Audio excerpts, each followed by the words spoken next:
कर रहे हैं। बेसिकली लोकल सेल्फ गवर्नमेंट या पंचायती राज सिस्टम आपने सुन रखा होगा, उसके बारे में हम इस चैप्टर में पढ़ेंगे। ठीक है, आपको मैं 2 चीज़ें बता देती हूँ। फर्स्ट ऑफ ऑल इसका जब आप नोट्स बनाइएगा तो एक कॉपी पे एकदम शॉर्ट, जितना भी शॉर्ट आप लिख सकें, जो 73rd अमेंडमेंट में राइट्स दिए गए हुए थे और 74th में उनको लिख लीजिएगा, और जो बेसिक कमिटीज़ हैं उनका लिस्ट बनाइएगा, क्यों आई और क्यों रिजेक्ट हुई बस लिखिएगा। इस चैप्टर में आपको ज़्यादा हार्डवर्क करने की ज़रूरत नहीं है, और इसमें तो मैं चैप्टर से पढ़ा रही हूँ। अगर आपको लिस्ट चाहिए तो अगर आप जाएंगे MPA के प्लेलिस्ट में, तो जो वहाँ पे 13th और 14th चैप्टर है, इन्हीं में से दोनों में से 13th चैप्टर में मोस्टली आपको, या 14th में मिल जाएगा पूरा लिस्ट 74 और 75th अमेंडमेंट एक्ट का। तो आप वहाँ से भी नोट डाउन कर सकते हैं, वहाँ पे PPT के फॉर्म में, और वो PPT आपको ग्रुप में भी मिल जाएगा एडुमेडिसिन का, तो आप ये कर सकते हैं। ठीक है, तो जो आइडिया है सेल्फ गवर्नमेंट का, लोकल सेल्फ गवर्नमेंट का, तो आप सबसे पहले लोकल सेल्फ गवर्नमेंट होती क्या है उसको समझ लीजिए। तो आपको जिस तरीके से पता है, भारत का जो गवर्नमेंट का सिस्टम है फेडरल सिस्टम है। फेडरल सिस्टम क्या होता है, तो जो सेंट्रल गवर्नमेंट होती है वो सबसे टॉप पे होती है, फिर स्टेट गवर्नमेंट होती है, और दोनों के पास पावर होती है। ऑफ कोर्स सेंट्रल गवर्नमेंट के पास ज़्यादा पावर होती है, स्टेट के पास कम होती है, पर पावर दूसरों को, मतलब पावर का डिवीजन। अब पावर का बंटवारा या विकेंद्रीकरण करने की क्यों जरूरत है, शक्ति का विकेंद्रीकरण करने की क्या आवश्यकता है, तो इस वजह से कि कहीं सेंटर जो है, जो केंद्र है, वो एकदम पावरफुल होकर पूरा कंट्रोल ना करने लगे, इसीलिए हमें स्टेट गवर्नमेंट भी चाहिए। इसीलिए पावर जो शक्ति है उसको हम अलग अलग लेवल में बांटते हैं। तो लोकल सेल्फ गवर्नमेंट जो होता है, या पंचायती राज सिस्टम जो है, जो कि 73rd और 74th अमेंडमेंट एक्ट से आता है, वो एक तीसरा लेवल प्रोवाइड करता है। अब आप पूछेंगे हमारे पास 2 था तो ऑलरेडी तीसरे की ज़रूरत क्यों थी।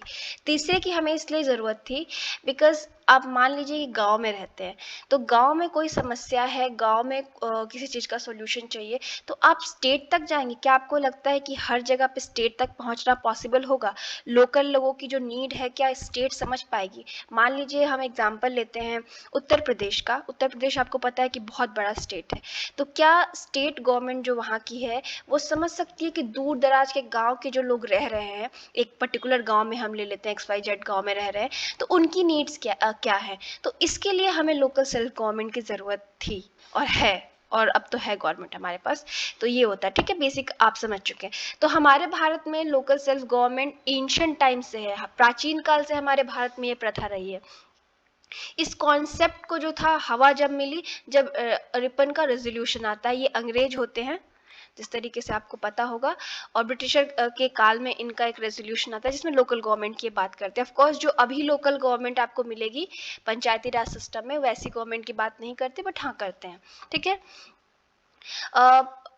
फॉर्मल जो इनोग्रेशन था प्राइम मिनिस्टर जवाहरलाल नेहरू ने 1959 को कर दिया था, जब बलवंत राय मेहता कमेटी ने रिकमेंडेशन दिया था।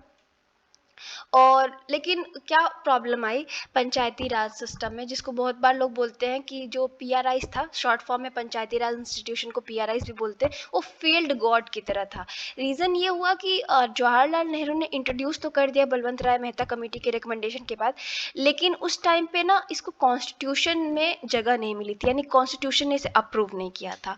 ठीक है, तो अब मान लीजिए कि हमने कह तो दिया, लेकिन जब तक कॉन्स्टिट्यूशन रूल एंड रेगुलेशन नहीं बनाएगा, तो हर जगह जो पंचायती राज सिस्टम आया अलग अलग स्टेट में, वो अलग अलग तरीके से था। ठीक है, तो फाइनली हमने जाके 73rd अमेंडमेंट और 74th अमेंडमेंट 1992 में पास किया, जिसमें कॉन्स्टिट्यूशन में हमने इसकी बात कर दी, इस अमेंड ये हमारा 1992 में पास हो जाता है, जिससे कॉन्स्टिट्यूशन इसको एक तरीके से ठप्पा लगा देता है कि भाई हाँ। और ये भी होता है कि जो पहले अलग अलग स्टेट में अलग अलग तरीके से का लोकल गवर्नमेंट था, लेकिन जब कॉन्स्टिट्यूशन ने जब उसका स्ट्रक्चर बना दिया, एक रूपरेखा तैयार कर दी कि ऐसे ऐसे होगा, तो कहीं ना कहीं एक जैसा होने लगा। और देखिए, केवल गाँव के लिए नहीं बनाया गया था ये लोकल सिस्टम को, शहरों के लिए भी बनाया गया था। ठीक है, तो बेसिकली रिपन का जो रेजोल्यूशन 1882 में आता है, उसमें ये था कि जो इंटेलिजेंट क्लास के लोग हैं या जिनके अंदर बहुत हाई स्पिरिट है, वो गांव का एक तरीके से मैनेजमेंट करेंगे। ठीक है, तो पंचायती राज सिस्टम क्या था, ठीक है, उसको हम समझ लेते हैं। तो जब पंचायती एक्ट 1920 का आया, तो वो एक तरीके से लोकल कोर्ट की तरह था। मतलब उसका जो नेचर था वो न्यायिक था, ठीक है, और कोई फाइनेंशियल रिस्पॉन्सिबिलिटी वगैरह इसको ज़्यादा नहीं दी गई थी, ठीक है। ठीक है, उसके बाद महात्मा गांधी के बारे में हम डिस्कस कर लेते हैं। तो महात्मा गांधी का शुरू से सपना था, और वो कहते भी थे जो कि भारत का दिल है वो गांव में बसता है। तो उनका शुरुआत से था कि भाई गांव के लोगों के पास ये पावर होना चाहिए कि वो अपने डिसीजन खुद ले सके।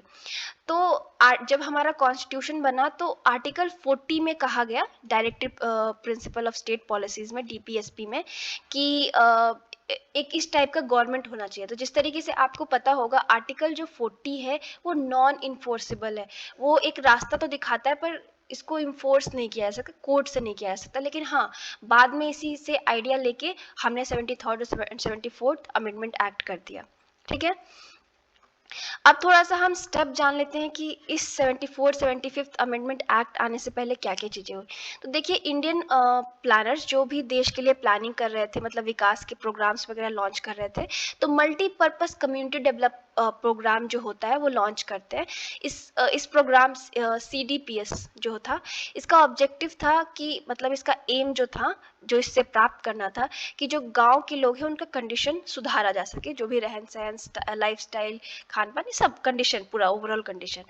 और इस प्रोग्राम का एम था कि ये क्या करेगी कि BDOs और जो होते हैं, बेसिकली ब्लॉक डेवलपमेंट ऑफिसर्स जिनको बोला जाता है, उनको भेजेगी डिफरेंट डिफरेंट ब्लॉक लेवल पे, और एक विलेज लेवल के वर्कर्स को भी बाद में भेजेगी, जो गांव की मतलब गांव में सुधार ला सके। इनको इस तरीके से भेजा जाएगा, एजेंट ऑफ चेंज की तरह, गांव में बदलाव, चेंज लाने के लिए, ठीक है।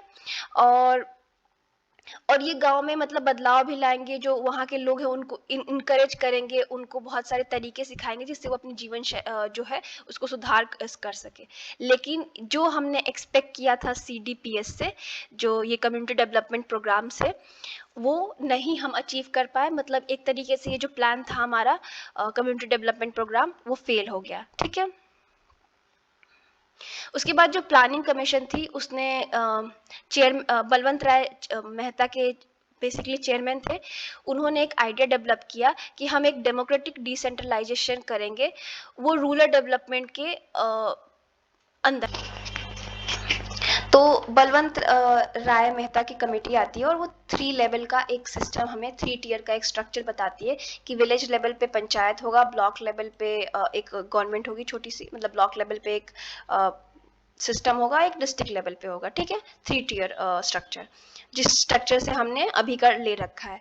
और इन्होंने ये भी रेकमेंड किया कि जो रिसोर्सेज हैं, जो भी संसाधन है, रिस्पॉन्सिबिलिटीज है, इन्हीं या जितने भी डेवलपमेंट के प्रोग्राम आते हैं, इन तीनों लेवल्स पे हम ट्रांसफर कर देंगे, ठीक है। और बहुत जगह पे ब्लॉक, जैसे कि बहुत सारे स्टेट में ब्लॉक प्लानिंग मतलब लॉन्च कर दी गई, आंध्र प्रदेश, तमिलनाडु, और कहीं कहीं पे डिस्ट्रिक्ट प्लानिंग, मतलब कोई भी दोनों में से एक हेड हो सकता है जो प्लानिंग को आगे बढ़ाए। लेकिन हुआ क्या, 1960s में जो पंचायती राज सिस्टम था, उसको कहा गया कि गॉड जो ऐसा भगवान है जो कि फेल हो चुका है, या ऐसा लॉर्ड है जो फेल हो चुका है।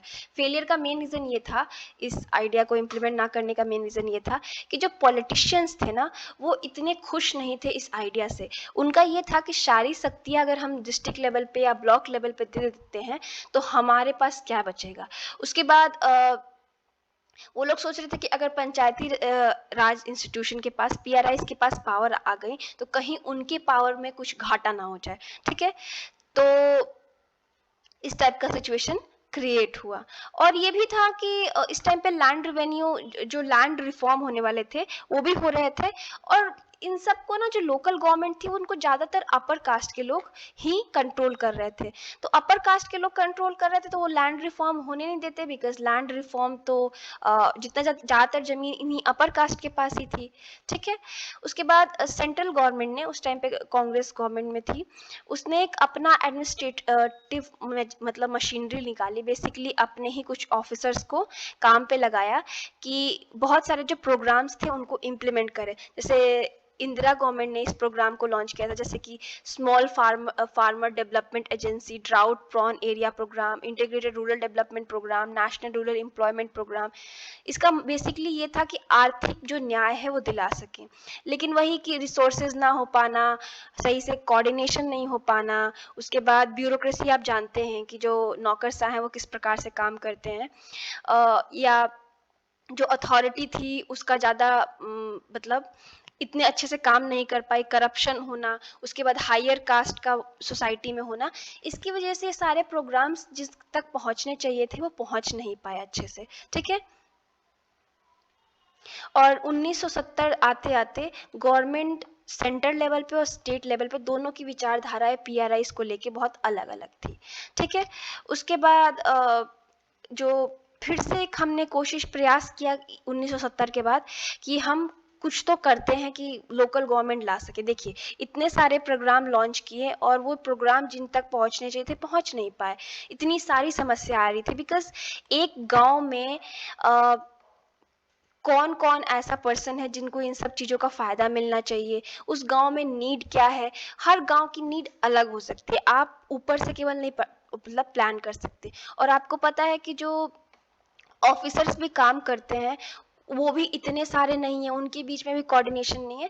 तो फिर से इसको 1970 के बाद वो किया गया, फिर 1970 में अपॉइंट किया गया, मतलब उसी टाइम पे अशोक मेहता कमेटी को जनता पार्टी द्वारा। ठीक है, तो इनका मतलब जनता पार्टी का एम था कि जो गांधी जी की फिलॉसफी थी कि लोकल गवर्नमेंट्स आए, उसको लाने के लिए ये किया गया। ठीक है, अब 1970 एक और फेज था जहाँ पे ग्रीन रेवोल्यूशन जो हरित क्रांति आई थी, उसकी वजह से बहुत अमीर क्लास, मतलब अमीर खेतिहर या जमींदार आ चुके थे इसकी वजह से, और कहीं ना कहीं इन रिच क्लास का एम था कि इस टाइप का पावर उनके पास आए। ठीक है, तो जो अशोक मेहता कमेटी है उसका जो रिपोर्ट में मेंशन करती है कि जो 1970 के आसपास जो अशोक मेहता कमेटी आती है, तो वो बताती है कि अभी तक जो सिस्टम्स आए डिसेंट्रलाइज गवर्नमेंट के, जो पीआरआईज के सिस्टम आए, वो इसलिए फेल हुए कि जो डेवलपमेंट प्रोग्राम्स थी, हमने कोशिश की कि उसको ज़्यादातर ऑफिशियल्स, अधिकारियों द्वारा लागू करें, जो कि हो नहीं पाया। पैसे की भी कमी आई, उसके बाद लोकल लेवल पे जो अमीर क्लास था वो भी एक रीज़न है कि ये सारे जो अभी तक लोकल गवर्नमेंट की सिस्टम आई वो फेल हो गई। ठीक है, और उसके बाद अशोक मेहता कमेटी और भी अपने सजेशन देती है। सजेशंस में वो देती है कि हम इलेक्शन करवाएं, पॉलिटिकल पार्टीज़ के जो एमएलएज वगैरह हैं उनका भी थोड़ा बहुत रोल हो, क्या बोलते हैं, लोकल गवर्नमेंट में। उसके बाद जो औरतें हैं उनका भी पार्टिसिपेशन और वीकर सेक्शन का भी पार्टिसिपेशन बहुत ज़्यादा ज़रूरी था। ठीक है,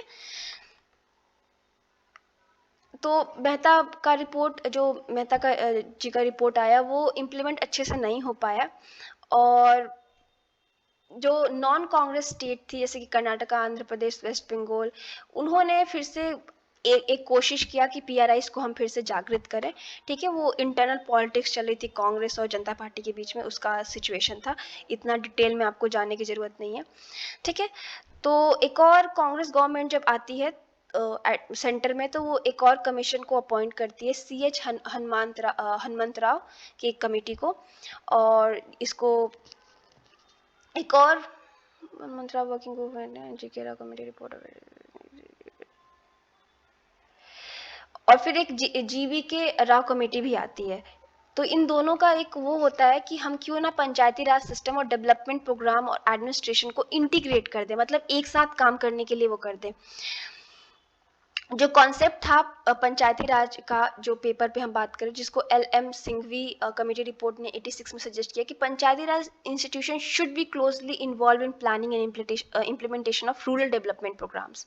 ठीक है, तो सांघवी ने भी, अशोक मेहता कमेटी ने इसको democratic decentralisation on constitutional basis कहा। अब देखिए, हनुमंत राव GVK और उसके बाद हमारे आते हैं LM सांघवी कमेटी। ये सब कमेटी का मतलब बेसिकली मेहता का और सांघवी कमेटी का यही होता है कि देखिए हम कितना भी रूल एंड रेगुलेशन बना देंगे, लेकिन ये तब तक एक साथ या एक जैसा काम नहीं करेगा पंचायती राज सिस्टम, जब तक हम इसे कॉन्स्टिट्यूशनल बेसिस पे कॉन्स्टिट्यूशन में लिख के एक रूल एंड रेगुलेशन नहीं बना देते। दूसरा ये LM सांघवी का वो बोलता है कि जो भी काम है गांव से संबंधित, पंचायत राज इंस्टीट्यूशन से संबंधित, यानी प्लानिंग, कि क्या एक गांव की आवश्यकता है, उसकी प्लानिंग करना, और फिर उसकी जब अप्रूव वगैरह हो जाए तो उसको लागू करने का काम हम रूरल डेवलपमेंट प्रोग्राम जितने भी हैं वो हम गांव को सौंपते हैं। ठीक है, वो डिसाइड करें कि भाई हमें पानी की कमी है तो हम पानी किस तरीके से अपने गांव में लाएंगे, फिर फंड वगैरह पास हो, और फिर उसको लागू करने के लिए कि भाई हम इसको यहाँ पे लेक बनाने की ज़रूरत है, नदी खोलने की ज़रूरत है, या कुआं खोदने की ज़रूरत है, जो भी। ठीक है, इस तरीके से काम करें। उसके बाद डिसेंट्रलाइजेशन।